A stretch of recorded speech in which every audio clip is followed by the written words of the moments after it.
Yo, how's it going everybody? My name is Fernando and welcome back to the channel. Hope you guys are having a wonderful day so far, man. Now in today's video, I will be telling you guys how to go ahead and get some of these brand new DLC vehicles that you guys been eyeing for the last couple of days or so for free, or try them out and play with them. Basically, I'm going to be showing you how you guys can play with them while paying for it, and how you can go ahead and get some of these unreleased DLC vehicles where you guys can go ahead and try them out. I got you guys covered. Fernando got you guys all covered today, man. So before we go ahead and get things started up today, I thought I'd let you guys know about this secret YouTube feature that they updated very recently. So I heard if you guys go ahead and hit that like button 3 times in a row, 3 times, make sure you hit it 3 times in a row, you get this special little feature enabled on your YouTube account. It's really weird. It'll just literally pop up in the screen as soon as you do it, and only 1 out of 10 people will go ahead and get it. So if you guys want to go ahead and get this feature enabled in your account, make sure you guys do it, and let me know down below in the comments what you guys got enabled. And as well, subscribe to the channel if you guys are brand spanking new.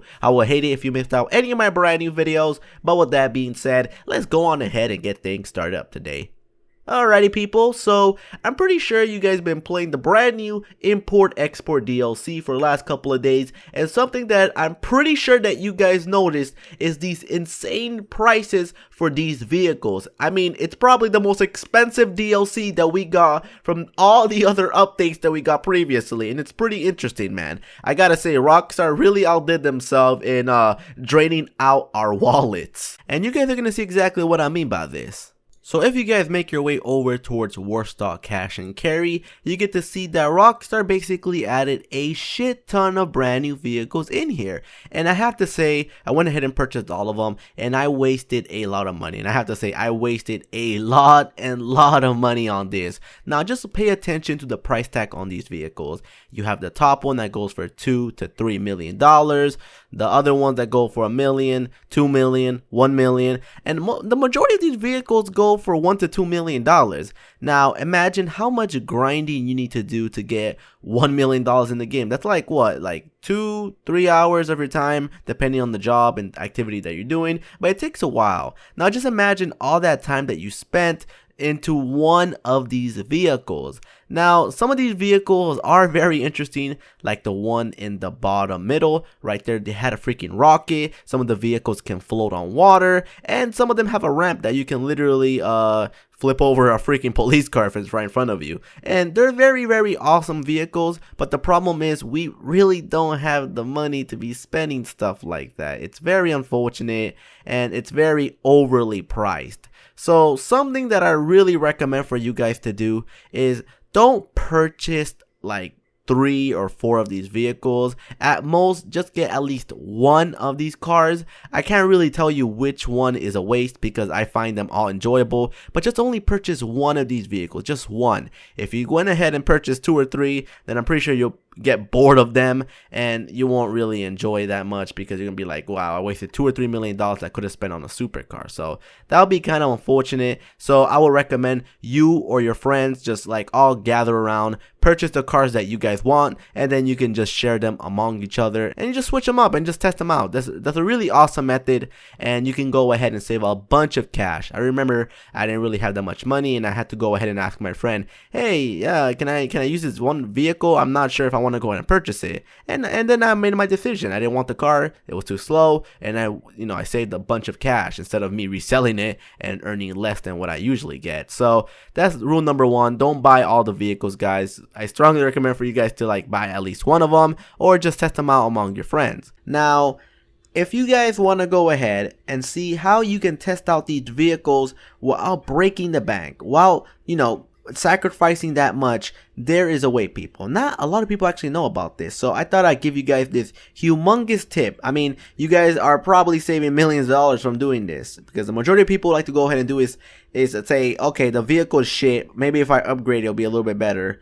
Oh no, it didn't really do anything, I just have a shit car. So what I recommend for you to try out is go towards the creator. Now a lot of people who just joined GTA 5 don't really know about this, but it's basically where people can create death matches and races and captures and a bunch of cool things. So what I suggest for you guys to go ahead and do is just start up a creator, create a deathmatch, and after that just follow the simple instructions right here. You just basically bullshit this. Deathmatch details, just put anything, dudes. It really doesn't matter. Just put any of the information they ask you. Just take a random picture. Anything goes, because you're going to be testing out these DLC vehicles before you even get your hands on them. And of course, you guys are probably going to say, well, I can just get my friend to like let me borrow his vehicle before I can test it out myself. Well, again, not everybody has a playmate. I mean, some people just play GTA 5 by themselves because they have trouble, I don't know, communicating with people. Some people are antisocial. So this is like the lonely version of how you guys can do it. So once you guys are done setting in all that information and placing all the spawn points on the map itself, now it's time for you guys to choose the vehicle that you want to spawn in. So the new supercar that we got is under super, and then once you guys find that, you just want to go over towards type, and then you want to scroll towards the left, and that should be the most recent DLC vehicle that there is. Unfortunately, you can only have about 5 at a time, but just pick out the ones that you guys want to drive, and then after that just delete the 5 that you had right there and just replace it with another 5 that you guys would like to drive and get around to. So it's pretty cool. And a huge disclaimer that I want to give out is I'm not saying that this is new. I mean, this has been literally here since day one of GTA 5 Online. Everyone tries this, but you guys will be surprised on the amount of folks that just hop on GTA 5 and has no clue that this is even a thing that people like you and me actually know about. I mean, folks out there barely got $1 or $2 million and they buy shit vehicles and they regret it later down the line. I mean, trust me, I'm pretty sure that you guys have a bunch of vehicles inside your garage that you no longer even use or drive around Los Santos. So this is basically a fireproof method how you guys can test out all these brand new motorcycles and test them out and drive them around Los Santos to see which one you guys like the best. And of course, since you guys control the lobby, you can pretty much put as much time as you possibly need or are comfortable with until you guys finally decide which vehicle do you guys want to add towards your garage. And it's pretty cool. Make sure when you guys actually got your structure down and you got your vehicles placed all the way towards the road, go ahead and press down on the D-pad for you guys can put on your God mode for those annoying deathmatch characters don't have to go ahead and kill you and bother you and all that type of stuff. So yeah, dude, you can literally try this out. It's pretty cool. I used to do this back in the day when I was very poor. Back in the day when Fernando was just making like what, $14,000 to $15,000 per like 12 or 13 minutes for doing a mission, and that was a struggle, boys. That was a very hard struggle time for me. I remember back in the day when I had to ask my friend if I can drive around in his Inferno while he has all this cash and just like taunting me and stuff while I just got what, like a Faggio, the first one, and it's a very shitty situation. So hopefully by me making this video, you guys are well more informed about how you guys can save some cash on GTA 5, because I know money's kind of tight. Not everyone got $1 billion on GTA 5 to burn a bunch of shit. And another reason why I made this video is the fact that we got about what, 14 brand new vehicles added to GTA 5, and we got about 8 more that's about to come down in about a couple of weeks from now. So you guys are going to be pretty tight on cash unless you guys got your parents to hook you up with them shark cards, which I don't know, dude. To me, they're not really worth it since Rockstar is always putting the prices up. Not to mention, if you guys like to upgrade them, that's about an extra, what, like $1 million or $2 million on just putting all that stuff that makes the vehicle a little bit more faster, which is very unfortunate. I mean, Rockstar is literally making hundreds of thousands of dollars or even millions because they keep overpricing their vehicles. So yeah, dudes, if I were you, I'll just keep trying out this method.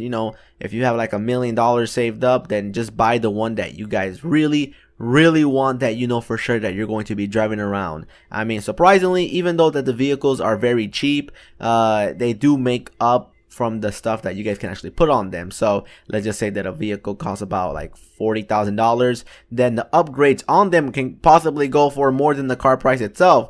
If you guys remember, the Lowrider DLC vehicles had this little issue where if you guys went ahead and upgraded them, then you'd be spending like about $2-3 million, which is very unfortunate. I remember I was kind of sucked in that, but I guess that was a darker day for Uncle Sanene, bro. But again, folks, this video is mostly targeted towards those folks out there who have no idea about this method. I mean, everyone does, but you'd be surprised about the folks that really don't know shit about how to save cash, basically. Anyways, I hope you guys enjoyed today's video. That pretty much does it, and I'm gonna see you guys later. Drop a like, subscribe to the channel, and peace out.